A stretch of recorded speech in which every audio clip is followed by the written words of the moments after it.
What if the plant you sprayed with herbicide last Saturday was worth more than the prescription sitting in your medicine cabinet right now? That's not a dramatic exaggeration. That's not clickbait. That's the conclusion researchers at universities across the United States have been quietly reaching for decades. And we're covering 12 plants today, all of them common across the United States, all of them things most people consider weeds, and all of them backed by real, peer-reviewed science that documents their antimicrobial, antibacterial, antifungal, or immune-modulating properties. I want to be clear up front. This is not medical advice. I'm not a doctor.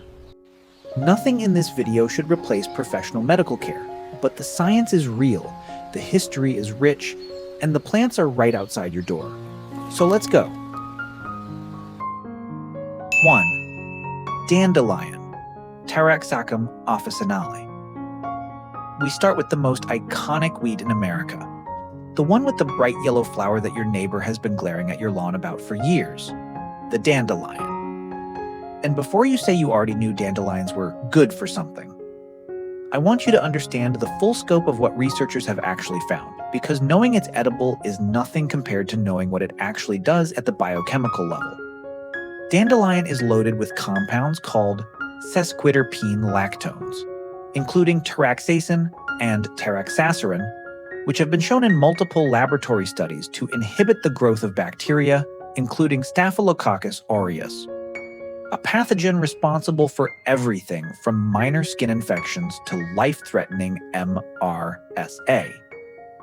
In a 2011 study published in the journal Phytotherapy Research, dandelion extracts demonstrated significant antimicrobial activity against both gram-positive and gram-negative bacteria. That's important because gram-negative bacteria are typically harder to treat. They have an extra outer membrane that gives many antibiotics trouble. Dandelion doesn't care. It hits both. The roots are particularly powerful. Dandelion root contains inulin, a prebiotic fiber that feeds beneficial gut bacteria, which in turn strengthens your immune response systemically. There's also evidence for anti-inflammatory and antioxidant activity driven by flavonoids like luteolin and apigenin. These compounds essentially help your immune system stay on high alert without tipping over into the kind of chronic inflammation that makes you sick. And the entire plant is edible. The leaves are bitter but nutritious and outstanding in salads when young. The roots can be roasted and used as a coffee substitute. The flowers can be made into wine or vinegar. This plant is feeding you, medicating you, and fertilizing your soil with its deep taproot, and most people are paying companies to kill it.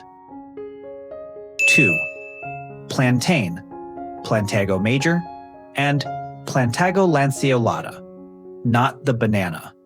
The broad-leafed, low-growing plant that appears in almost every lawn in America and that most people have stepped on barefoot about 10,000 times without ever knowing what it was.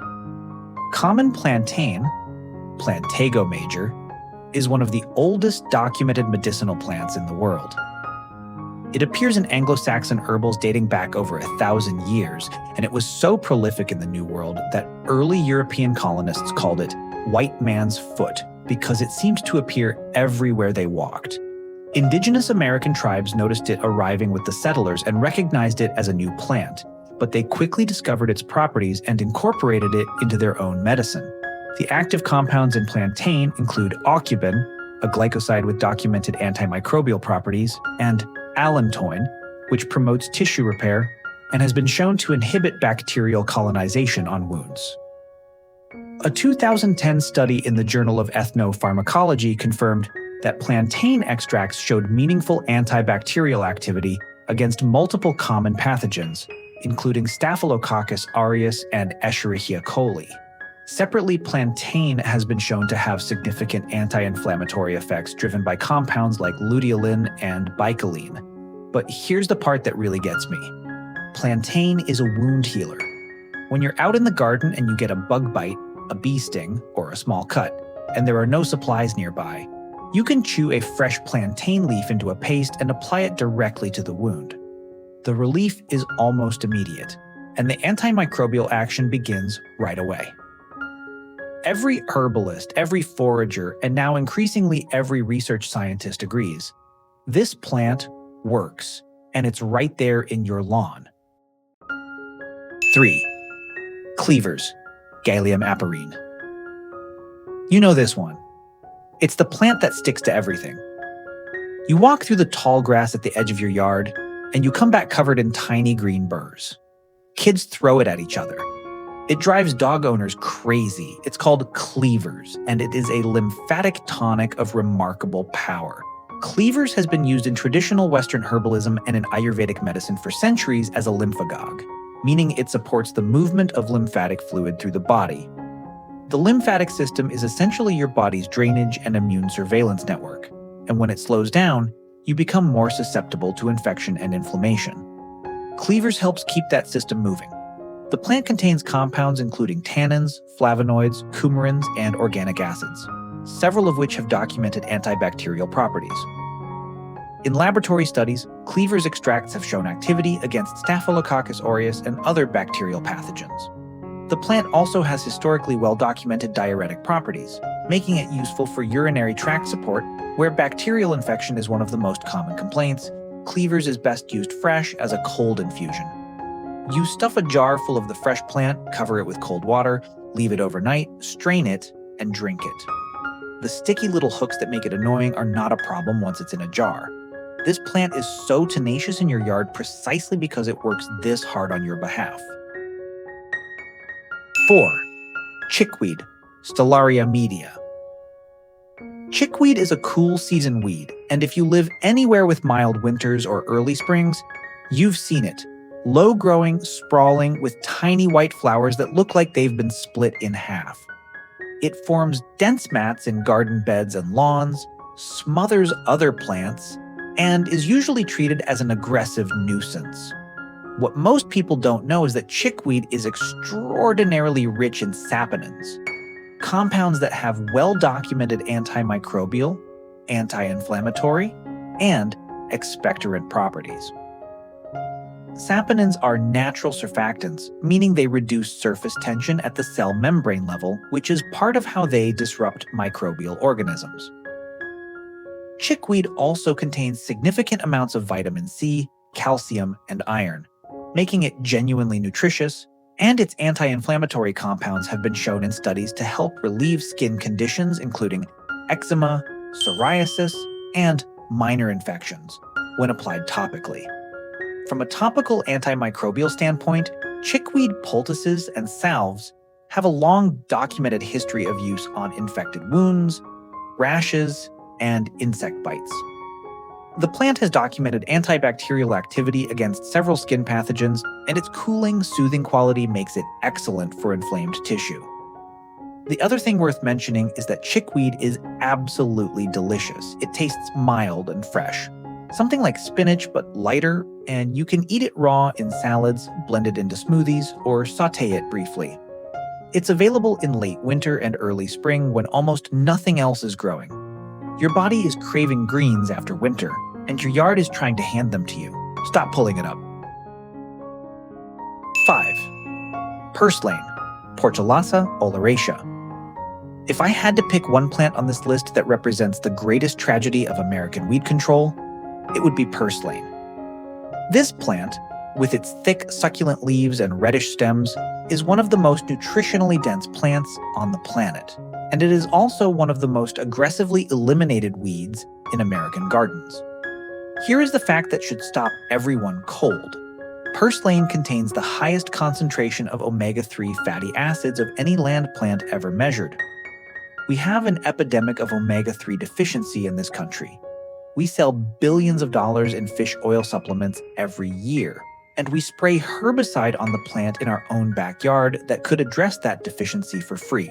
But beyond nutrition, purslane has remarkable antimicrobial credentials. It is rich in alkaloids, flavonoids, and cardiac glycosides that have demonstrated antibacterial activity against pathogens, including Staphylococcus aureus, Salmonella, and Shigella, organisms responsible for skin infections and foodborne illness. A 2011 study in the Asian Pacific Journal of Tropical Biomedicine documented purslane's antibacterial activity and attributed it primarily to its alkaloid and flavonoid content. Purslane also has a long history of use in traditional Chinese medicine as an antibacterial agent for intestinal infections.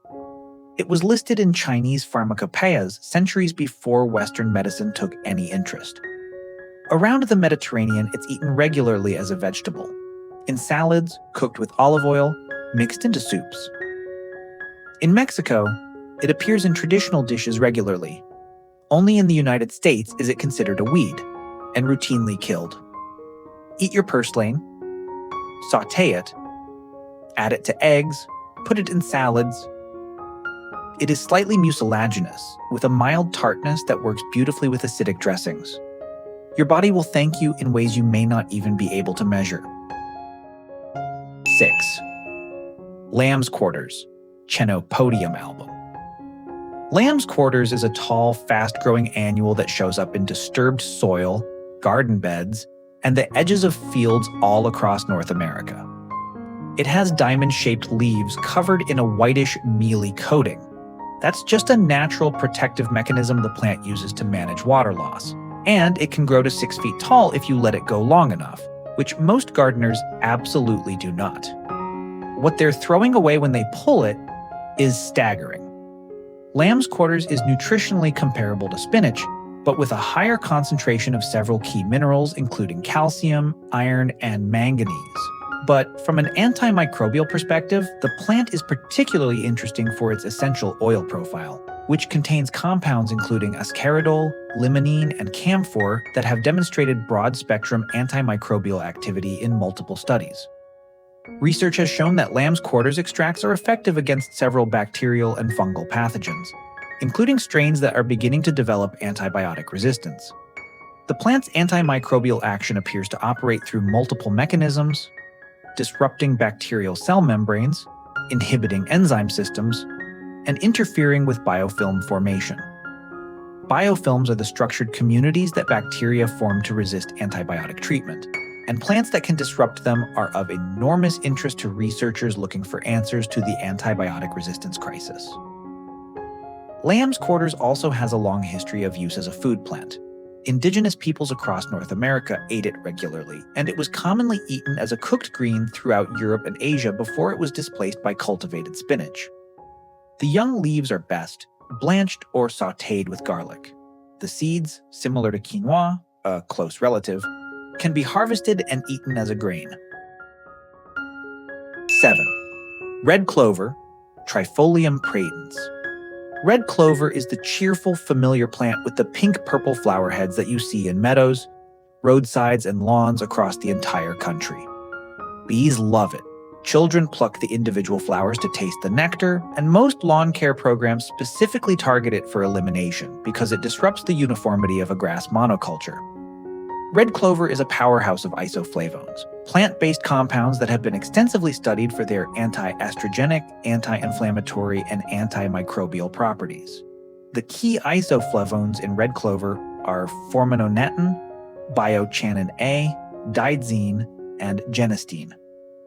Genistein in particular has been widely studied as an inhibitor of bacterial growth and has shown activity against both gram-positive and gram-negative bacteria in laboratory settings. Beyond direct antibacterial activity, red clover's isoflavones have significant implications for immune modulation.